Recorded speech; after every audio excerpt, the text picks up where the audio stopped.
Assalamualaikum warahmatullahi wabarakatuh. Sobat YouTube yang berbahagia, pada kesempatan yang mulia ini mari kita mengkaji bersama-sama dalam sebuah kitab Nasha'ihul Ibad. Ada satu hadis yang telah disampaikan oleh Nabi Muhammad SAW dalam kitab Nasha'ihul Ibad ini, yaitu qala Nabi sallallahu alaihi wasallam, sayati zamanun ala ummati yafirruna minal ulama wal fuqaha fayabtalihimullahu bi thalathi baliyat ulaha yarfa'ullahu al-barakah min kasbihim wa thaniyatu yusallitullahu ta'ala alaihim sultanan zaliman wa thalithatu yakhrujuna minad dunya bighairi iman.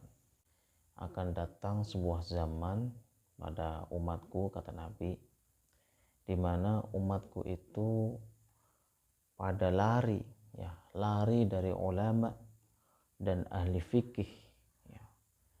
Mereka itu nanti fayabdalihimullahu bitsalati baliyat. Allah Subhanahu wa taala akan memberikan cobaan kepada orang yang lari dari ulama dan ahli fikih tadi itu. 3 cobaannya itu adalah, yang pertama, ulaha yarfa'ullahul barakah. Allah Subhanahu wa taala yarfa'ullahul barakah, akan mengangkat keberkahan dari pekerjaannya, min kasbihim. Jadi betapapun giatnya atau rajinnya seseorang dalam bekerja, dalam berusaha mencari uang, bermaksud mencari rezeki untuk menafkahi anak istri, akan tetapi justru dari pekerjaannya itu yang didapatkan hanya kelelahan saja, kecapean, seolah tidak berbuah yang begitu berkesinambungan, bermanfaat untuk masyarakat, juga kepada keluarga. Yang didapatkan hanya merasakan kegelisahan saja. Bekerja tidak kemudian mendapatkan ketenangan, tetapi malah mendapatkan kesusahan. Walaupun wujudnya itu berupa uang. Bekerja mendapatkan hasil uang yang banyak, tetapi dari uang yang banyak itu dia tidak bahagia, tidak merasakan kenikmatan yang sesungguhnya dari hasil pekerjaannya itu. Itu namanya tidak berkah. Itu namanya Allah yarfa'ullahul barakah. Allah mengangkat keberkahannya itu dari pekerjaannya itu sendiri. Jualan, contohnya ini, ada orang yang jualan. Karena orang yang berjualan ini lari dari ulama, lari dari ahli fikih, orang-orang sekarang ini kiai, orang yang berjualan lari, tidak mau mendekati kiai, tidak mau mendekati ulama.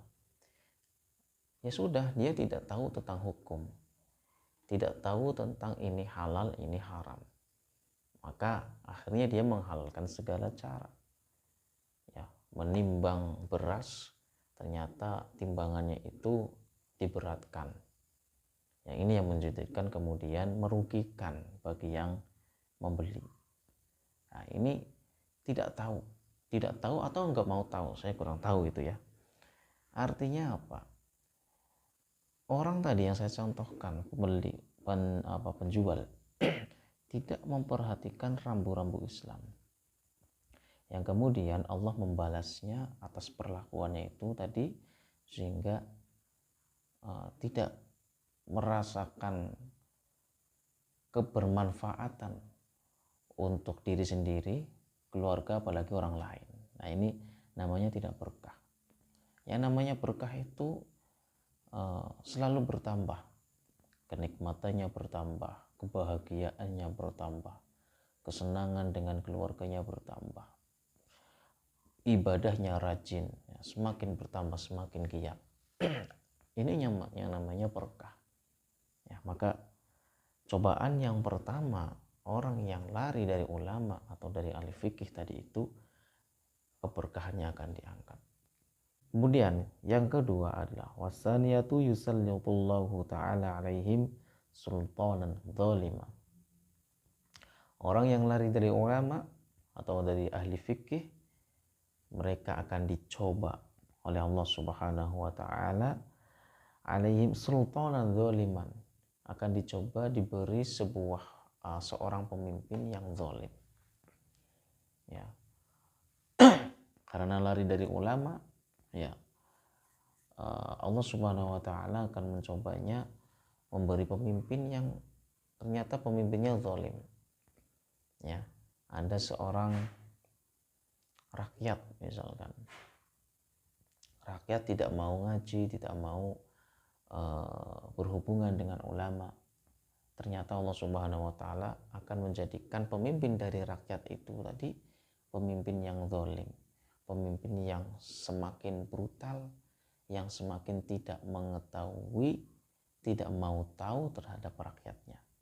Maka saya, Anda sebagai rakyat, sebagai anggota dari masyarakat, ya, ditakdirkan harus manut, harus mengikuti apa yang telah diperintahkan oleh ulama. Ulama memerintahkan kepada rakyat untuk saling menghormati. Menghormati siapa? Menghormati pimpinan, menghormati para tetangga, ya, menghormati para contoh kecilnya adalah menghormati RT, Pak RT, menghormati Pak RW, menghormati presiden. Ya, ini bentuk dari penghormatan. Maka sebagai rakyat yang baik, kita harus taat kepada pemimpin. Taat kepada pemimpin itu adalah ajaran yang dibawakan oleh ulama, di mana ulama itu ya sumbernya dari Nabi. Ya, itu urutannya demikian. Ya, kalau kita nurut, manut sama para pejabat, ya, para imam, ya, berarti kita manut kepada ulama. Kalau kita manut kepada ulama, berarti kita patuh kepada Nabi Muhammad SAW. Insya Allah dengan demikian Allah tidak akan mencoba rakyat tadi, kita, Anda, dicoba dengan pemimpin yang zalim. Ya, semoga kita terlindungi dari para pemimpin-pemimpin yang berbuat zalim. Caranya kita sendiri sebagai rakyat harus mematuhi, memperhatikan rambu-rambu yang ada di masyarakat itu sendiri.